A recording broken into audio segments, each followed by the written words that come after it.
and welcome back to my channel. Fearless.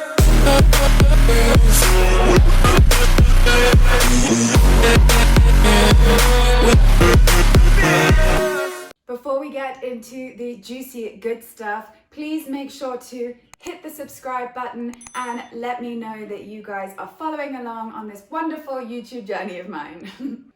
So I'm going to talk to you today about why you are not losing weight. Why are you still fat? Why are you getting fatter? I'm going to talk to you about some of the top 10 reasons why that is happening. Okay, so reason number one is you're simply eating too much. You are in a calorie surplus, therefore you're putting on weight. You're in calorie maintenance, therefore you're staying the same. But what you want to be in is a deficit. You want to be eating less calories than you're burning throughout the day. So if you're overeating, you're of course going to be putting on weight. So what you guys need to do is you need to go and type into Google Calorie Calculator. You need to be very honest with the amount of activity that you do and how much you move throughout the day, and input all the information about yourself, your age, your weight, and it will calculate for you what your maintenance calories are, and then you make a decision about how many calories below that you want to go to be in a deficit. Start small, don't go drastically down. There is a level of calories that every human being needs to survive. If I was to lie in bed all day, I would need X amount of calories to make sure that my kidneys were working, my brain was working, all my organs and everything was functioning. You go below those calories, and it's usually around 1,100. You shouldn't go below. If you do, you're going to be in trouble. So go find out what your daily calories should be and then make sure you are in a deficit. So reason number two might be that you are under eating. You might have gone way too low, as I just said, what is safe and what is good. And from that, you might find you actually are moving less because you're lethargic. You don't feel like exercising. You skip taking the stairs, you take the lift because you are so seriously underfed and malnourished. And that is not a good place to be. Do not think the less I eat, the better it's going to be for me. No, not at all. It would actually be bad for you. And remember, we want to do this for a long period of time, and that's just not sustainable. So again, work out what your maintenance calories are and make sure you are not chronically under eating.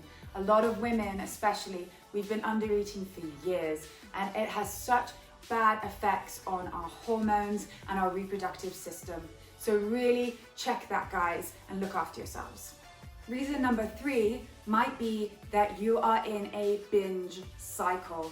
So you might be in your deficit Monday through to Friday, but then you binge Friday night, Saturday, or whenever. You might just suddenly have a complete relapse where you eat everything and to the point that your stomach is distended and you feel disgusting, and then you hate yourself, and then you undereat the next week, and this horrible vicious cycle keeps happening where sometimes you're in a deficit and sometimes you're in a surplus. And it might balance out and maybe you're in maintenance, but chances are you're going to be overeating. At the end of the week, the amount of calories you will have eaten is too many. Because it's not just a daily thing that you can look at. You have to look at the whole picture. And you can't just eat well 6 days of the week and then binge and eat whatever you want one day of the week and think it will be okay. Of course, a cheat meal here and there and a little treat is fine, but you all know what I mean. Those binge moments where you eat excessively and disgustingly, that's so not good for your body and it's not good for your soul. So check yourself and think, is that me? And what can I do to maybe stop that happening? Maybe you are not eating enough throughout the week. Maybe if you gave yourself a little treat here and there, you wouldn't feel that need to binge. So avoid those awful cycles that we all get trapped in sometimes. Reason number 4 might be that you are in some weird, unsustainable fad diet. You might be on the no carb diet. You might be on the I'm only juicing diet. You all know what I mean. Some silly thing you might have read in a magazine or seen some celebrity promoting, and those things are usually not backed on solid science. It's not that complicated, really, when it comes down to it. All you need to do is exercise and eat well, and that is the magical answer to weight loss. Don't eat too much and exercise a lot. It isn't about restricting certain foods before night. It isn't there's just no quick fix, guys, okay? So just take out the fad diets, focus on just logging your food maybe into MyFitnessPal and seeing where you are going wrong. But any silly fad diet that tells you to cut something out and avoid something else completely is just not good, and it's not sustainable, and it's not a happy way to live the rest of your life. So stop it. Reason number 5 is you are not giving yourself enough time. You've been on your diet for 2 weeks and you've not got a shredded six-pack. Yes, okay, a magazine and some crazy ass trainer might have promised you that, but that's not real life. You need to be patient. Trust me, these things take serious time and commitment, and that is why it's so important that you are enjoying the process, that it's not some horrible restrictive diet, that it's not a crazy hard workout, because if you don't like it and then you're like told, well, you've got to do this for 6 months before you even see the results that you want, then you're not just it's gonna be horrible. So be patient and make sure you're enjoying it, because you have to be in it for the long haul. All right, reason number 6 why you're still not losing any weight is because you might not be exercising or moving enough.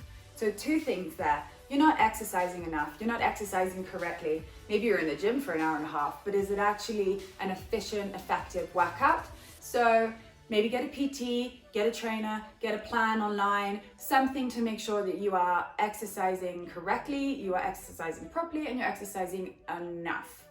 But there's also movement. So that's throughout the day. It doesn't matter if you go to the gym and do a really good workout. If you come home and then sit down for the rest of the day like this, and you're sat at your office for the rest of the day like this, because then you haven't burnt very many calories throughout the rest of your day, and you're probably still in a surplus. So make sure you move throughout the day, get up, take the stairs, walk to the toilet that's furthest away, stop being so goddamn lazy, all right? Exercise, move more.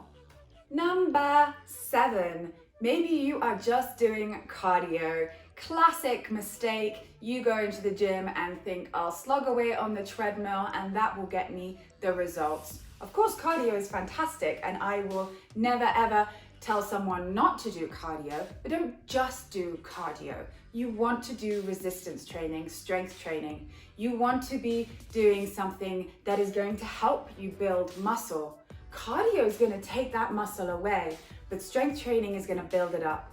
Once you've built it up, it's actually going to help you burn more calories. The more muscle mass you have, the more calories you burn at rest. So you can eat more. The more muscle you have, you can eat more. I am telling you this. So don't just slog away on that cardio. Don't be a cardio bunny, okay? Get yourself a good plan that has both. Do both. Cardio and weights. Weights first, then cardio. All right, the next reason is your motivations might be from a negative place. You might be motivated by hate. You might have a really bad body image, and therefore you are doing exercise and going on a diet because you want to punish yourself and you hate yourself, and that is such a bad place to be. If you therefore miss a session or overeat, you're going to be really hard on yourself and really harsh on yourself, and that's not very nice. Because of that, you then might overtrain or undereat. And you want to be able to stay balanced. You want to be able to stay stable with this. So if your emotions are taking you on this roller coaster, then you're not going to get the results and you're not going to be able to stay consistent. So be honest with yourself. Of course, we all want physique goals. I'm not going to lie. I do a lot of what I do in the gym because of how I want to look. But there's more to it than that. I also want to be able to get up the stairs without being out of breath. So be honest with yourself, be kind with yourself, okay? Make sure your motivation is from a place of love and not a place of hate. Okay, so the next one sort of ties into this, as I mentioned, overtraining, but it can be where basically you go too hard, too fast. You burn out. You change to a new diet, you change to a new exercise regime, you force yourself to try and get 9 hours of sleep every night.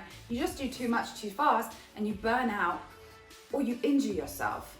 And then you take time off and you've lost it, or you've plateaued, or you're just exhausted and demotivated. And then you start again, and then you go too hard too fast, you burn out and you stop, blah, blah, blah, blah. And therefore you see this cycle that happens. So you've got to, again, as I said, be patient and give yourself time. Have a structured plan. Don't change everything all at once. Implement small changes throughout the weeks and the months, and therefore you will be getting towards your goals, but in a nice, gentle, gradual way. Alrighty, tip number 10 is hidden calories. You might think you are in a deficit, but actually the oil that you've used to cook, the mayonnaise that you've dipped your sweet potato in, are all adding up so you're in a surplus. This is why tracking and logging your food is so important, because then you will see where you're going wrong.